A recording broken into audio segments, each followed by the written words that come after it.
Hello everyone! Andito na naman tayo sa ating panibagong video. Sa araw na ito, din lang nga pala kami ng amo namin na magpunta daw sa resort. Nasa sasakyan na nga kami ng pagkakataon na yan, kaya naisipan ko muna mag-vlog kasi nga vlog is life, o diba? Sino nakaka-relate sa mga bola na yan na madadaanan natin dito sa Riyadh? Isa kang magiting na OFW na mula sa Saudi Arabia pag nakikita mo lagi yan dito sa daanan. Kung mapapansin nyo, napakaganda talaga ng daan at wala talagang ka-traffic. Sana all na lang talaga, hindi katulad sa Pilipinas. Sa dami nga naman na sasakyan dito, ewan ko talaga bakit talaga walang traffic dito sa Saudi Arabia. Maikukumpara ko tuloy ang buhay ko doon nung nasa Maynila pa ako at dito, kasi dito napakaganda talaga magbiyahe. Bukod sa magaganda ang mga tanawin at napakalinis pa ng daan, kung makikita nyo yan kahit ganyan na lang wala ka makikita mga kabaybahayan dyan sa gilid ng kalsada. Paano ba naman kasi dito tayo papunta doon sa may desyerto at pupunta doon tayo sa mga resort na puro talaga resort ang matatagpuan doon? Sa sobrang init nga naman ng panahon, halos lahat ata ng mga tao dito naghahanap talaga ng mapapalamigan nila ng kanilang mga ulo. Mapapasanaol ka na lang talaga sa mga tao dito, kasi pag may gusto sila ay agad-agad nila itong nakukuha. Hindi katulad sa atin na kailangan pa talaga dadaan tayo sa butas ng karayom kung bago ito natin makamit. Nagtataka kasi ako sa dami-dami ng mga taong mayayaman at may hirap, at napabilang pa talaga ako sa mahirap, pero okay lang yan. Ika nga nila, kung walang challenge ang buhay ay hindi daw masaya, kaya okay lang kahit mahirap ako. Habang nasa daan nga pala at ito nakikita nyo, nakikipagdaldalan pa ko sa inyo. Ang ganda-ganda talaga dito, para talaga akong nakaka-relate na nasa probinsya lang. O makikita nyo, diba, na ganda-ganda talaga ng tanawin. Kung makikita nyo ang mga bawat gusali na yan, yan po ay mga kanya-kanya mga resort at kanya-kanya mga price. Naku po, ang mamahal talaga ng mga price dyan. Biroon nyo ba naman, sa isang gabi lang, sa isang arkila mo lang ay tumataginting na sa Pilipinas na 60,000 pesos?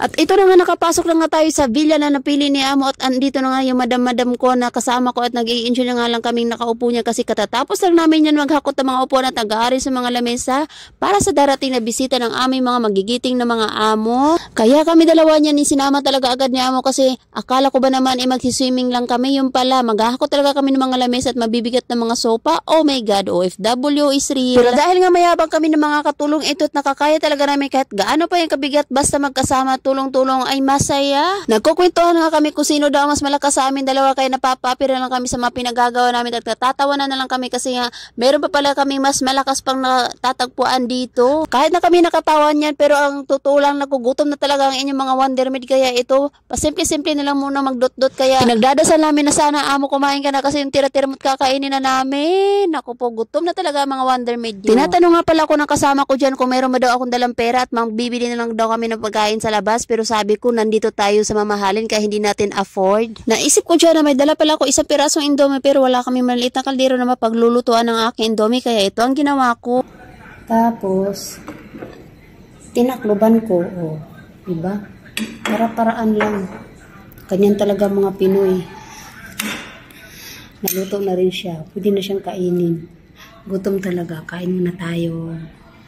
Niyaya ko nga yung kasama ko na kumain at maghati kami, pero ayaw niya, kasi sabi niya hihintayin daw yung pagkain ni Amo, kasi mas gustong-gusto daw niyang kumain ng rice kaysa daw sa Indomie. Hindi ko na nga ni siya pinilit, kasi nga iniisip ko na magkukulang din sa akin yung isang perasong Indomie, kaya sorry na lang siya. Kaya nang buhay-buhay ako dyan mag-isa, kasi nga napagod kami sa kakahakot ng mga mabibigat na sofa. Kaya ito, magbubuhay-buhay mo ng inyong mga katulog. Pagkatapos ko nga ning kumain ng Indomie, ayan, may sinabi si Amo na may lalaki daw papasok dito sa villa, kasi mag-aaris din daw na naman ng mga lamesa. Kaya ito, napapasok din naman ako dito sa labas. Todo bantay nga ako dito sa labas, kasi nga si Amo baka mamaya pasukin doon, ay kawawa naman. So ayan na nga, nandito na nga tayo sa pinakahihintay nating galaan.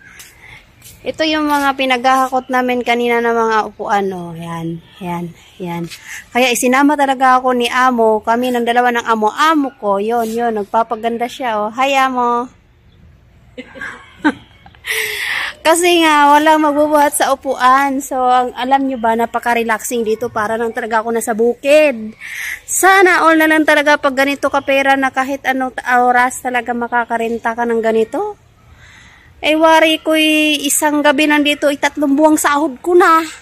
Napakahirap talaga pag maging mahirap ka. Pagkatapos ko nga dyan mag-imot-imot na mga sinasabi ko, ayan, nagre-relax at feeling model pa ang inyong inday. Kasi nga, minsan lang naman to sa buhay na makakaupo ako ng mga ganyang upuan at makakapasok sa mga ganyang magagandang tanawin, o diba? Sige, kaya ko yan. Napatayo na nga ako dyan kasi nakita ko naman kasi nagbubukas na naman ang gate at parang may dadating na ng bisita. Kaya ito, pasimpleng kinuha ang camera. Okay lang yun kahit may bisita na dumating. At least nakaupo na ako doon sa magagandang mga sopa. Ay, charot. Ang hirap talaga pag walang ganito sa aming bukid. Hindi pa nga tapos magpaganda ang aking kasama. Nakaharap pa rin siya sa salamin kaya hinayaan ko na.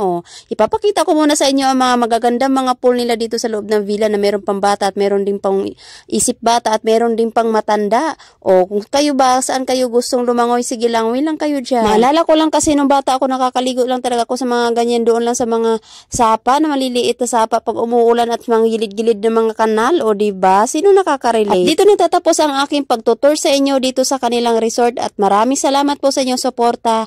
Please like, comment, and share po sa ating video. Salamat!